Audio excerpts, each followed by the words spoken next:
Olá, meus amigos. Mais um vídeo, mais um trabalho, como eu sempre falo, e mais uma divulgação do bom conteúdo no YouTube, na internet.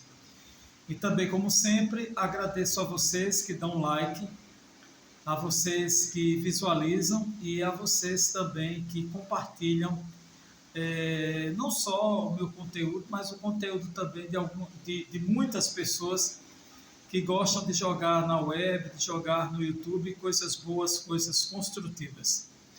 E também agradecer aos futuros inscritos, né, no meu canal e toda essa massa de informação que a gente quer que aumente cada vez mais. Hoje o nosso vídeo é o vídeo de número 82 e no vídeo de hoje a minha meta é transmitir para vocês, aliás, 3 biografias. E eu sou um cara que eu gosto muito de ler biografias, tanto ler quanto ver, né? Hoje a internet, através do YouTube, nos dá a oportunidade de vermos, né, narradas as vidas de pessoas que fizeram a diferença nesse mundo tão conturbado nosso. E hoje eu decidi, peraí, eu vou fazer um vídeo só com biografias e biografias de pessoas simplesmente fantásticas. Esses 3 biografados aqui, as vidas, né, porque não é a vida de um só, as vidas pulularam muito a minha mente, me chamaram muito a atenção. E um tem um quadro tão interessante quanto o outro, um quadro de vida. Então nós vamos hoje fazer essas biografias e eu espero que vocês gostem, porque tem uma delas que realmente é fantástica, que é a primeira, né, que eu vou começar a falar. Hoje nós vamos abordar aqui no nosso vídeo realmente três celebridades. Para mim, essas pessoas são celebridades, não algumas celebridades que a gente vê por aí. Mas essas pessoas voltadas para o conhecimento, para o humanismo, para a sociedade de um modo geral, essas pessoas realmente merecem um título de celebridades. Nós vamos falar aqui hoje sobre John Langdon Down, depois vocês vão saber quem foi ele. Nós vamos falar também sobre o grande mestre Antônio Francisco Lisboa, que muitos de vocês já devem estar decodificando quem é, e a grande escritora brasileira Cecília Meirelles. Simplesmente esses 3 grandes nomes.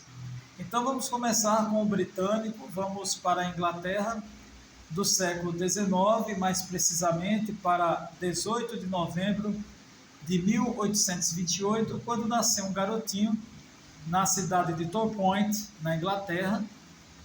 E esse garotinho ele veio fazer a diferença no mundo. Ele veio dar a sua cota, como eu sempre costumo dizer, nesse mundo, vasto mundo. E o que eu acho muito bacana, pessoal, antes de falar sobre a vida dele, é que antigamente havia tanta dificuldade, né? Dificuldade material,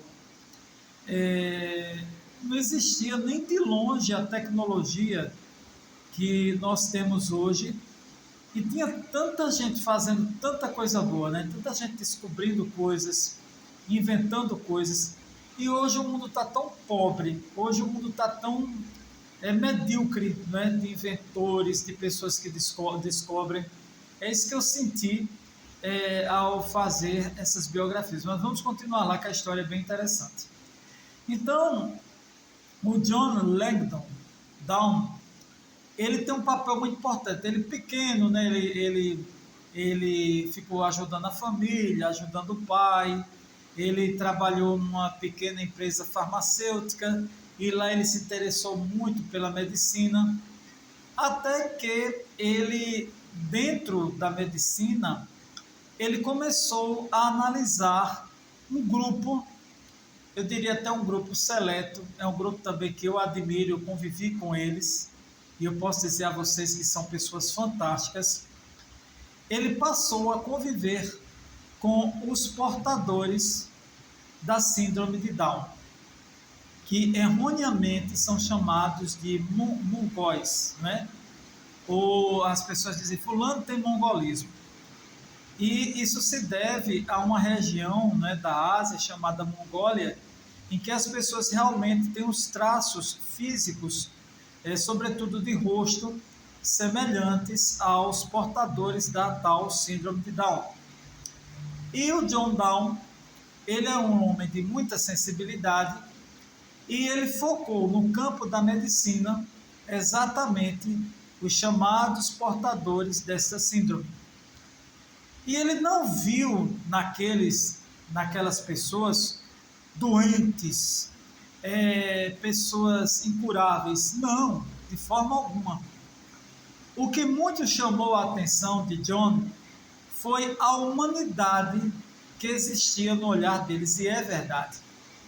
Quando você encara os nossos irmãos portadores da síndrome de Down, eles têm um olhar diferente. Eles são muito especiais. Eu digo porque eu convivi, né, com eles até na minha infância, e eles são espetaculares. Então, o que foi que ele viu? Ele quis humanizar o tratamento que era dado lá na Inglaterra, isso no século passado, a quem tinha a síndrome de Down. Então, o que foi que ele viu? Ele viu as precárias condições das instituições médicas, das clínicas que cuidavam dessas pessoas, as precárias condições de higiene, até desumanas, e que isso resvalava em quê? Resvalava em uma alta taxa de mortalidade em cima dessas pessoas que tinham a síndrome de Down. Então ele quis mudar esse quadro, então ele foi ousado. Ele era um homem de posses, era um homem de uma condição financeira muito boa. Então o que foi que ele fez? Ele se juntou a outros profissionais e passou a trabalhar para dar um atendimento digno, humanizado às pessoas portadoras da síndrome de Down. No tocante, essas pessoas também sofriam muito, porque elas eram muito maltratadas fisicamente, né? Elas sofriam punições coletivas.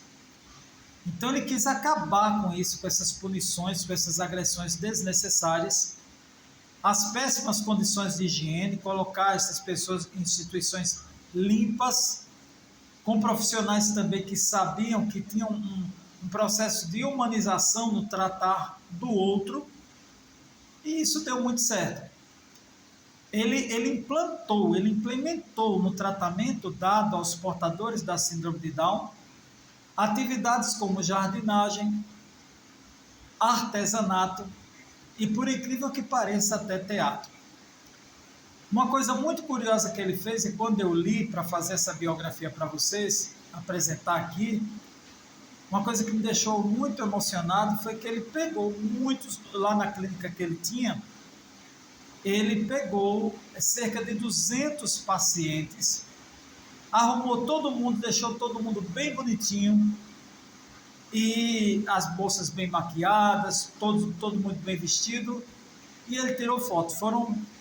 Fotografias, foram cerca de 200 pacientes, porque ele queria mostrar como poderia humanizar o tratamento dado aos portadores da síndrome de Down, e ele também queria mostrar, isso tudo no catálogo clínico, como são os traços físicos dos portadores de síndrome de Down. O catálogo, obviamente, fez sucesso, foi muito útil para a medicina de então, e ele não parou por aí, porque John Langdon Down era um homem muito ousado, ele via à frente do seu tempo. E ele fez o quê? Ele comprou uma mansão, lá mesmo, na Inglaterra, uma enorme mansão, e essa mansão se tornou tipo um centro, uma instituição de amparo e de cuidados para os portadores da síndrome de Down.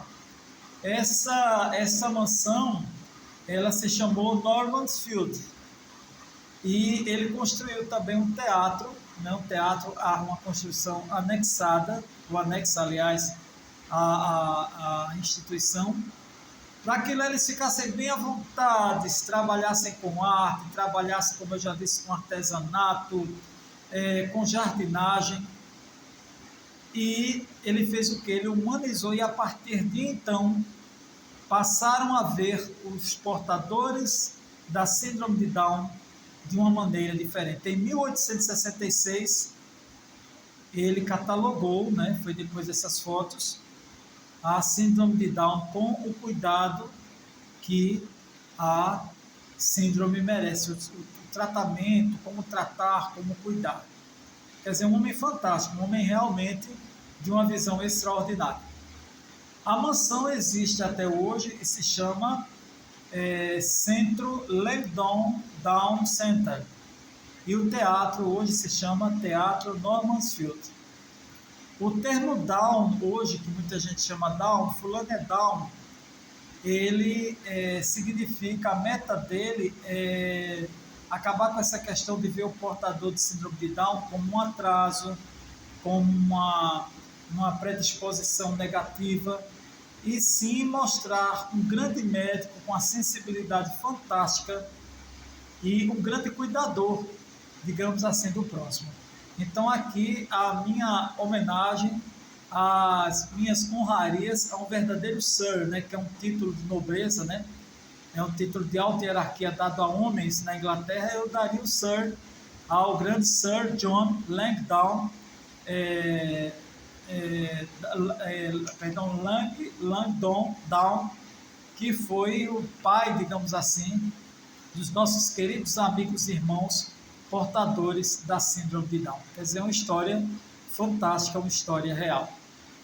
Deste britânico, nós vamos para outro grande homem. Poxa vida, fazer a biografia dele, quando eu fui pegar os textos, né, para a gente formatar, fazer a pauta, eu fiquei encantado e até emocionado, porque é outro grande nome da história brasileira, e pelo nome assim, muitos de vocês não vão se ligar, né? Mas o apelido dele todo mundo vai se lembrar, principalmente quem estuda literatura, quem estuda história brasileira, que nós vamos falar hoje sobre Antônio Francisco Lisboa, mais conhecido como Aleijadinho, exatamente. Desde já, também nossas homenagens a ele, onde quer que ele esteja. Ele nasceu em 1738 e faleceu em 1814, na cidade de Vila Rica, nas Minas Gerais, atual cidade de Ouro Preto. E vocês devem estar perguntando quem foi o Aleijadinho, porque, obviamente, todo mundo vai ligar a figura de Aleijadinho àquelas igrejas, né, barrocas, aquelas igrejas cheias de rebuscamento formal lá das Minas Gerais. E é verdade. Ele foi, só para vocês terem ideia, ele foi um entalhador, ele foi um escultor e ele foi arquiteto. Então, desde tenra idade que ele se apaixonou, digamos assim, por essa arte, já que o pai dele, Manuel Francisco Lisboa, também era a mesma coisa, entalhador, era escultor e era arquiteto. Então ele ficou ali junto do pai e foi copiando, foi aprendendo com o pai e foi muito competente na sua arte. Ele estudou latim, né, com os padres lá de Vila Rica, né, atual Ouro Preto, mas assim ele se desenvolveu muito, ele se desenrolou muito. As suas obras fizeram um sucesso espantoso, suas obras foram exportadas, digamos assim, para outras cidades, né, do Círculo Mineiro, mas quando ele estava já no auge, aconteceu o mais improvável. Ele começou a adoecer, e que doença foi essa? Que a doença se transformou em três, porque ele tinha hanseníase, ele tinha sífilis e ele tinha também uma doença conhecida como porfiria. E outro problema também que ele tinha, porque ele era um mestiço e ele sofreu muito preconceito racial. O preconceito em cima do Aleijadinho foi tão forte que ele não tinha o direito de assinar as suas obras. Até os seus recibos de pagamento ele não tinha direito de assiná-los, exatamente por conta da cor. E quando veio a doença, prejudicou justamente os braços, as mãos, né, os pés, e ele andava se arrastando, para vocês terem uma ideia. Mas ele não perdeu a cadência dele, ele não perdeu a vocação, a aptidão dele. Ele colocou, como eu vi aqui na pesquisa, ele colocou ataduras, né, nas mãos, e foi lá, pegou o cinzel, pegou o martelo e pegou a régua e continuou a fazer suas obras, que são espetaculares e são lindíssimas, e fazem todo o contorno em cidades como, só para vocês terem uma ideia, Vila Rica, atual Ouro Preto, Tiradentes, São João del Rei, Mariana e também Sabará e Congonhas do Campo, no estado das Minas Gerais. Então vocês vejam que exemplo, que segurança, que caráter, que missão que tinha o Francisco Antônio, aliás, o Antônio Francisco Lisboa, exatamente, o Aleijadinho, na sua missão. Ele não parou, ele não esmoreceu, né? Enquanto ele podia, ele estava lá, trabalhando, fazendo essas grandes obras, e ele veio trabalhar exatamente, a obra dele se desenvolveu na época da mineração, né? Na época do ouro nas Minas Gerais, na época do Barroco, ele viveu na época do Barroco, né? Ele trabalhou a questão, aliás, da arte barroca, perdão, da arte barroca nas Minas Gerais. Tem a literatura barroca e tem a arte barroca, é a arte barroca, que envolve escultura, envolve pintura, envolve também a chamada arquitetura.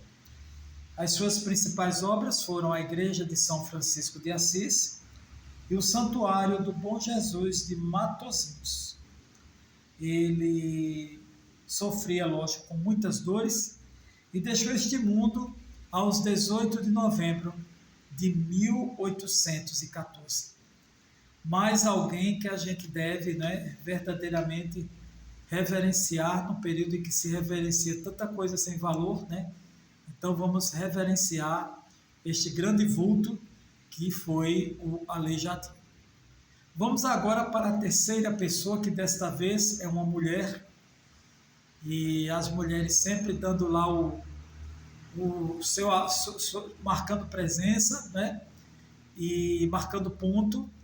E hoje nós vamos falar sobre uma mulher bem interessante, bem inteligente, bem culta, que contribuiu muito para a intelectualidade brasileira, que foi Cecília Meirelles. Cecília Meirelles, ela nasceu no Rio de Janeiro aos 9 de novembro de 1901. Ela foi professora do ensino primário, foi universitária, escreveu para revistas, escreveu para rádios, como a Rádio MEC e a Rádio Roquete Pinto, e ela se aposentou como diretora de escola. E ela fez nada mais, nada menos que fundar a primeira biblioteca infantil do Brasil. Veja que coragem também dessa mulher, né? Imagina isso no começo do século passado. Se hoje já se vê dificuldade, imagina no começo do século passado. Ela fez parte da segunda geração modernista. Suas obras são muito marcadas pelos conflitos existenciais e por um certo ar de melancolia. Tem também o conflito existencial entre o espiritual e o físico, né? Ela fala muito sobre contemporaneidade. Nas suas obras também, ela fala muito sobre inovação e tradição, a relação e os contrastes, né? No que deve ser inovado e no que deve perpetuar dentro de uma tradição. Reflexos muito sobre religiosidade e morte foram temas que marcaram as obras de Cecília Meirelles. Cecília Meirelles, ela foi casada, ela foi órfã de mãe, foi criada pela avó, né, pela avó materna.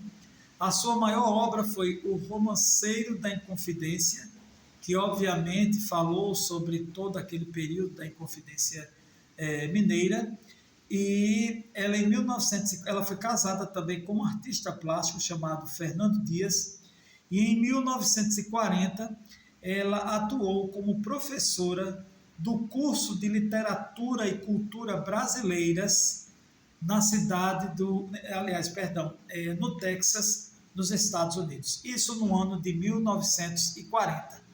Então, lá no Texas, ela deu essas aulas, ela se deu muito bem, e ela lançou lá ela dirige uma revista chamada Travel in Brazil. E outra coisa, isso rendeu a ela viagens internacionais, onde ela ganhou prêmios como Índia, alguns países da Europa, Porto Rico e também Israel. Ela recebeu também homenagens, como o prêmio Olavo Bilac, concedido pela Academia Brasileira de Letras em 1938, o título de honoris causa pela Universidade de Delhi, na Índia, em 1954, e o prêmio Machado de Assis, da Associação Brasileira de Letras, em 1965. Então está aí uma mulher desbravadora, ela se casou 2 vezes, e está aí uma mulher bastante interessante, né, que serve de exemplo para todos nós, tanto para homem quanto para mulher, né, que tem tantos exemplos aí que a gente vê que não são tão agradáveis, e essa mulher lá no começo do século passado, enfrentando toda a dificuldade de então, deu aí também deu aí a sua assinatura, não na calçada da fama, mas assim na calçada da vida, né? De construir coisas boas, de ensinar coisas boas a quem quiser se interessar. Então, ela falece, como eu já falei a vocês, ela faleceu no dia 9 de novembro de 1964, no Rio de Janeiro, e ela deixa aí o seu legado. Então, meus amigos, 3 grandes nomes hoje no nosso vídeo de número 82 da nossa saga em prol do conhecimento. O primeiro, John Langdon Down, depois o grande Antônio Francisco Lisboa Aleijadinho e, por fim, a obra de Cecília Meirelles.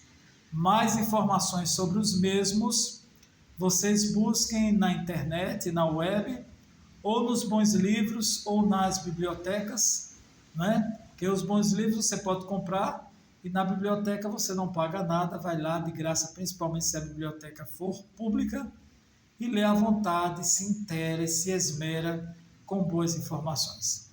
Está contado, meus amigos, e até o nosso próximo vídeo.